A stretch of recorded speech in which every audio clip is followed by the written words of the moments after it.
மாணவ செல்வங்கள் அனைவருக்கும் எனது அன்பான வணக்கம். சிறுவர்களுக்கான திருக்குறள் நூலில் இன்று 76வது குறள் பார்க்க போகிறோம். காக்கை கரவா கரைந்து உண்ணும் ஆக்கமும் அன்ன நீரார்க்கே உள. மிக மிக மிக அருமையான குறள். நம் விலங்குகள் கிட்டே இருந்து கூட நல்ல விஷயங்களை கற்றுக்கணும் அப்படிங்கிறதுக்கு.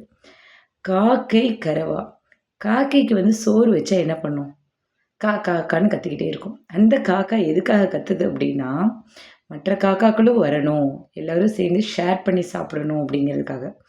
கரவா அப்படின்னா, கரவுனா மறைத்தல், கரவாமனா மறைக்காமல். காக்கை தனக்கு கிடைத்த உணவை மறைக்காமல் கரைந்துனா காகம் கரையும்னு சொல்கிறாங்கல்ல, கத்தி எல்லாத்துக்கும் ஷேர் பண்ணி உண்ணும். ஆக்கம்னா செல்வம். அன்ன நீரார்க்கே உள்ள, அப்படிப்பட்டவர்கள் அன்ன நீரார்க்கைனா அது மாதிரி யார் எல்லாத்துக்கும் ஷேர் பண்ணி பண்ணுறாங்களோ அவங்கக்கிட்ட தான் செல்வம் நிலைத்து நிற்கும், வந்து சேரும். காக்கை கரவா கரைந்து உண்ணும் ஆக்கமும் அன்ன நீரார்க்கே உள்ள. செல்வத்து பயனே ஈதல். மற்றவங்களுக்கு கொடுக்கறது மூலம்தான் செல்வம் நமக்கு நிலைத்து நிற்கும் அப்படிங்கிறத இதில் சொல்லியிருக்காங்க. வெள்ளத்து அணைய மலர் நீட்டம் மாந்தர்தம் உள்ளத்து அணையது உயர்வு. வெள்ளத்தணைய மலர் நீட்டம். வெள்ளம் ஒரு மலர் பூத்து இருக்குன்னு வச்சுக்கோங்க. ஒரு நீரில் வளரக்கூடிய ஒரு மலர் ஒரு ஆற்றில் பூத்துட்ருக்கு. இப்போ வெள்ளை நீர் உயர போயிட்டே இருக்குது. உயர அதோட தண்டு நீண்டுக்கிட்டே போய் என்னமாகும், மேலே தான் இருக்குமே ஒழியே அதில் மூழ்கி இறந்து விடாது. அப்போது வெள்ளத்து அணையும் மலர் நீட்டம். வெள்ளம் வரும்போது, அதாவது உயர்வு வர வர எப்படி மலர் நீண்டு இருக்கோ அதே மாதிரி மாந்தர்த்தம் உள்ளத்து அணையது உயர்வு. நீங்கள் மனதில் மக்கள் தம் உள்ளத்தில் மனதில் உயர்ந்த எண்ணம் வச்சுருந்தீங்க அப்படின்னா அந்த அளவுக்கு உங்களுக்கு உயர்வு கிடைக்கும் அப்படிங்கிறது என்ன சொல்லியிருக்காங்க. உள்ளுவது எல்லாம் உயர்வு உள்ளல்.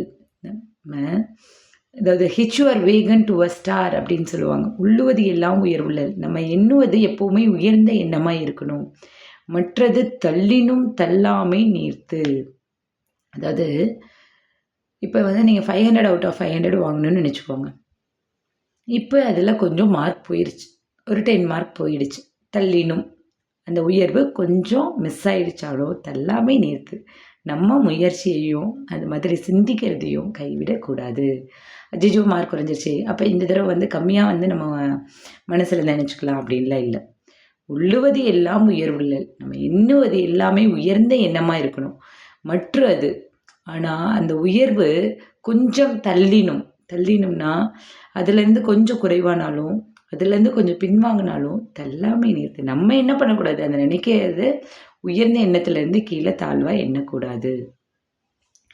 அடுத்ததாக அருமை உடைத்து என்று அசாவாமை வேண்டும் பெருமை முயற்சி தரும். அருமை உடைத்து என்று, ஐயோ இதை செய்யறதுக்கு ரொம்ப கஷ்டமான விஷயம், ரொம்ப அருஞ்செயல், கஷ்டமான விஷயம் அப்படின்னு நினச்சி அசாவாமை வேண்டும். அசாவாமைனா மனம் தளராமை வேண்டும். முயற்சி, நம்ம செய்யக்கூடிய முயற்சி தான் நமக்கு பெருமையை பெற்றுத்தரும். கஷ்டமான விஷயம் அப்படின்னு நினச்சிட்டு மனம் தளராத முயற்சி செஞ்சோம் அப்படின்னா அது நமக்கு பெருமையை பெற்றுத்தரும். அடுத்ததாக முயற்சி திருவினை ஆக்கும். திருவினை அப்படின்னா என்னது, நமக்கு செல்வத்தை பெற்றுத்தரும். ஆக்கும்னா பெற்றுத்தரும். முயற்சி நமக்கு செல்வத்தை பெற்றுத்தரும். முயற்றின்மை, முயற்சி செய்யாமல் இருந்தால் இன்மை, வறுமை நமக்கு வந்துவிடும், வறுமையை புகுத்திவிடும் நமக்கு. முயற்சி திருவினை ஆக்கும், முயற்றின்மை இன்மை புகுத்திவிடும். நன்றி மாணவர்களே, அடுத்த காணொளியில் சந்திப்போம்.